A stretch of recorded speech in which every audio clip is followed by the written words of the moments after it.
ये है iOS 26 public beta 2।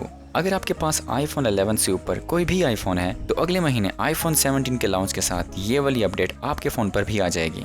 फिलहाल ये OS टेस्टिंग स्टेज पर है, सो मैं रिकमेंड नहीं करूँगा कि आप इसको इंस्टॉल करो, बट इस वीडियो की मदद से I am gonna show you कि क्या कुछ इसके अंदर नया है, क्या कुछ इसके अंदर सरप्राइजिंग है और क्या कुछ इसके अंदर बस एम ही है। सो सबसे पहली चीज़, yes there are a lot of nice visual changes in it, और ये सब के सब changes compare to first beta substantially improved हैं। लेकिन फिर भी बिकॉज इट्स स्टिल अ बेटा सॉफ्टवेयर, जो कुछ भी यहाँ पर मैं शेयर करूँगा don't consider it final, just take it with a pinch of salt. जब iOS 26 बेटा 1 आया था it was literally unreadable, transparency का ओवरडोज, कॉन्ट्रास्ट का मसला, और ऐसा लग रहा था जैसे कि UI पिघल रहा हो। लेकिन अब मैं देख रहा हूँ कि काफ़ी चीज़ें फिक्स हो चुकी हैं। परफेक्ट तो मैं अभी भी इसको नहीं कह सकता, लेकिन कम से कम अब मुझे पता चल रहा है कि जिस चीज़ के ऊपर मैं क्लिक कर रहा हूँ वो चीज़ है क्या। अब यहाँ पर एक और इम्पॉर्टेंट चीज़ ये है कि बेशक iOS 26 iPhone 11 से ऊपर तमाम फ़ोन्स को मिलेगा, बट उन फ़ोन्स को सिर्फ अपडेट मिलेगी जिसके अंदर विजुअल चेंजेस होंगे। बाकी की फीचर्स जैसे कि एप्पल इंटेलिजेंस, जो कि पता नहीं कब आएगा, पुराने वाले फ़ोन्स को नहीं मिलने वाला। उन फीचर्स में से एक है visual intelligence, similar to Gemini Live. जब मैंने पहली दफ़ा iOS 26 बेटा को अपने फ़ोन के ऊपर इंस्टॉल किया था तब मुझे कुछ खास उम्मीद थी नहीं इससे, लेकिन जैसे ही मैंने चीज़ें ऑब्जर्व करना स्टार्ट की, specially the new UI stuff, तब मुझे एहसास हुआ कि yes there are some serious changes, और बहुत सारे लोगों को ये चीज़ पसंद आने वाली है और बहुत सारे लोग हमेशा की तरह इसको बुरा भला कहने वाले हैं।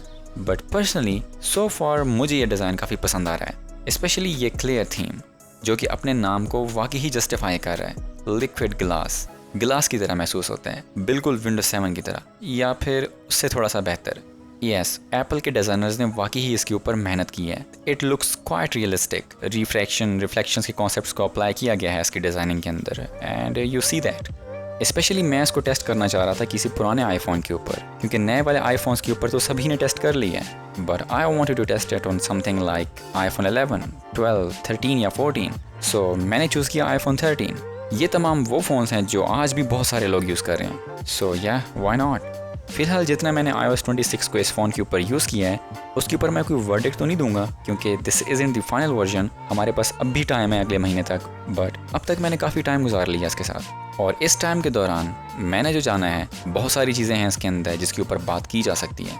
सो पहली चीज़ जो मैंने नोटिस की, ऑफकोर्स फ़ोटोज़ ऐप पहले की तरह अब डिज़ास्टर नहीं है।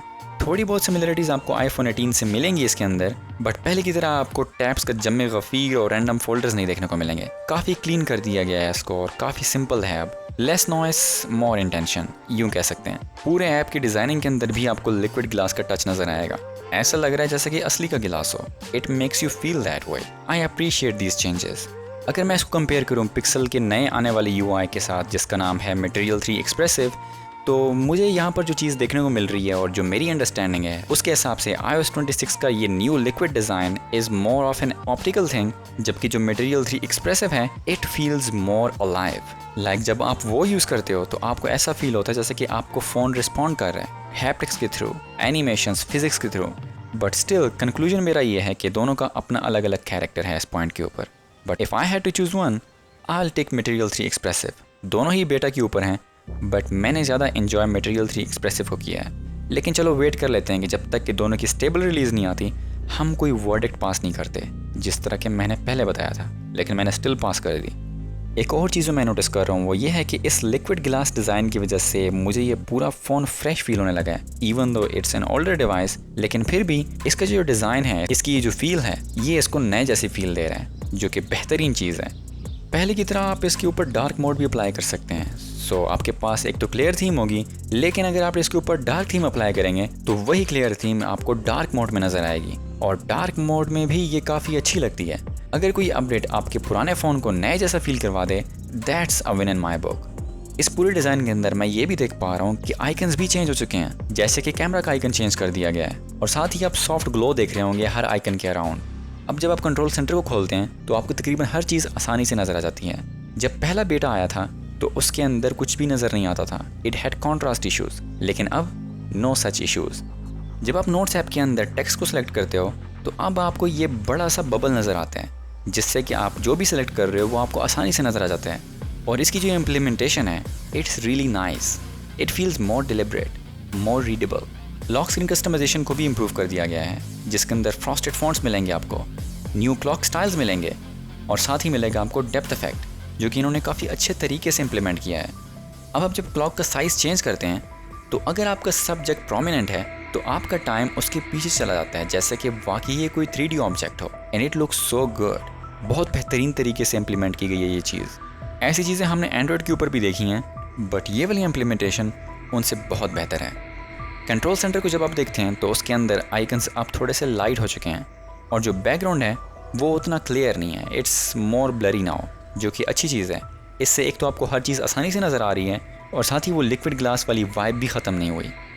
और यही सेम फ्रॉस्टेड फील आपको फोल्डर्स के अंदर भी नज़र आती है, जिससे कि ऐसा नहीं लगता कि इनको इग्नोर कर दिया गया है। So it looks part of the system. एक और चीज़ मैंने ऑब्जर्व की वो ये है कि इसके ब्राइटनेस और वॉल्यूम स्लाइडर्स के अंदर हैप्टिक फीडबैक मौजूद नहीं है। अगर हैप्टिक फीडबैक को इन्वॉल्व कर दिया जाए तो पूरा इंटरेक्शन और ज़्यादा रियल फील होगा। इससे ऐसा फील होगा कि जैसे कि इसके अंदर रेजिस्टेंस मौजूद है, वेट हो जैसे कि इसके अंदर, लेकिन चूंकि इसके अंदर वो मौजूद नहीं है सो वो वाली फील थोड़ी सी कम ही है इसके अंदर। लेकिन हाँ, जब आप किसी स्लाइडर को मैक्स आउट करते हो या पुल डाउन करते हो तो आपको ये थोड़ा सी स्क्विश ज़रूर महसूस होती है, विच feels like a rubber. So visually it's a good thing, लेकिन इसके अंदर वो टैक्टाइल क्लिक मौजूद नहीं है। और हाँ, iOS 26 के वॉलपेपर्स इसके अंदर मौजूद हैं, नए वॉलपेपर्स iOS 26 वाले, एक्सक्लूसिव टू दैम, जिसके नाम है Shadow, Sky, Halo and Dusk. Settings app के अंदर भी आपको चेंजेस नज़र आएंगे।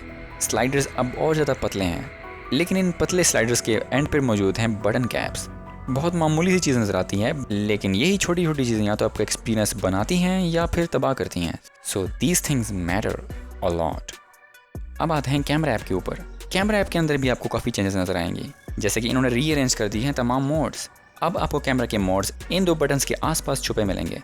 सो पहली दफ़ा जब मैंने कैमरा ऐप को खोला तो काफ़ी देर तक मैं ढूंढता रहा कि इसके अंदर पोर्ट्रेट मोड कहाँ है, और फिर काफ़ी देर बाद जब मैंने इन दो बटन्स के ऊपर स्वाइप लेफ्ट और राइट किया तब मुझे पता चला कि अच्छा, तमाम मोड्स यहाँ पर छुपे हुए हैं। लेकिन पब्लिक बीटा 2 के अंदर ये चीज़ थोड़ी सी ऑब्वियस है। अब भी वो तमाम मोड्स छुपे हुए हैं, लेकिन अब जैसे ही आप इसके ऊपर उंगली रखते हैं तो आपको नज़र आ जाते हैं कि यस, इसके आसपास वो मोड्स मौजूद हैं। पहले नज़र नहीं आते थे इसलिए पता नहीं चला मुझे, but now it's improved. Overall I quite like this new setup. Performance stable update जैसी तो नहीं है, बट स्टिल यूजेबल है। लेकिन फिर भी चूंकि ये सॉफ्टवेयर अभी तक बीटा के ऊपर है तो आपको ग्लिचेस वगैरह नज़र आ जाते हैं अक्सर। जब इसके ऊपर मैंने डेवलपर बीटा इंस्टॉल किया था तब तो काफ़ी ज़्यादा ग्लिचेस थे इसके अंदर। जब मैं कैमरा खोलता था तो अक्सर वो भी ग्लिच आउट हो जाता था, और साथ ही इसके अंदर UI वाले मसले थे। बट अब लगता है कि वो तमाम मसले दूर हो चुके हैं, लेकिन फिर भी वो स्टेबल अपडेट जैसी फील नहीं है।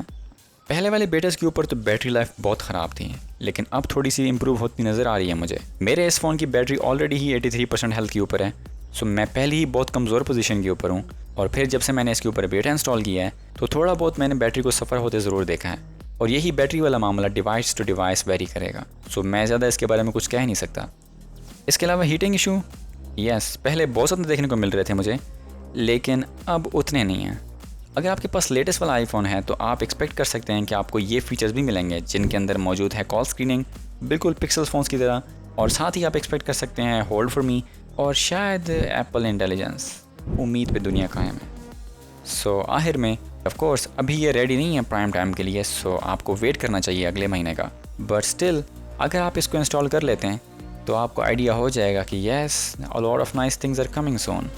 इस चीज़ से एक चीज़ तो क्लियर हो गई है कि एप्पल भी अब कोशिश कर रहा है कि जितना हो सके एप्पल को कस्टमाइजेबल बनाया जाए। चलो, देर आए दुरुस्त आए। मेरा नाम है मुबशिर हमीद, आप देख रहे हैं मूवीट्रॉन, और मैं मिलूँगा आपसे नई वीडियो में।